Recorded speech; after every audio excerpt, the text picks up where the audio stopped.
வயிற்ற பசிக்குது, சாப்பாடு என்னாச்சு? அதாங்க எடுத்துக்கிட்டு இருக்கேன், பொறுமையா இருங்க, வர்றேன். ஒரு 5 நிமிஷம் பொறுக்க மாட்டாரு, பறந்துகிட்டே இருப்பாரு. ஐயோ, சோறு குழஞ்சு போச்சா? வாய் பார்த்துக்கிட்டே சோத்த கொலை விட்டுட்டுமே.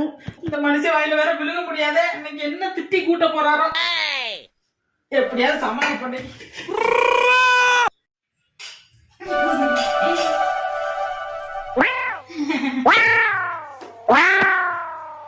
ஏய், என்னடி சோறு இப்படி குழஞ்சிருக்கு? கணக்குல கொடுங்க, சாமிக்கு தான் ஆயிரமாதே. ஏன்? இதே சாமிக்கு படைச்ச வெப்பொங்கலுங்க. வெண்பொங்கலா? சக்கரை பொங்கல் தானடி வச்ச?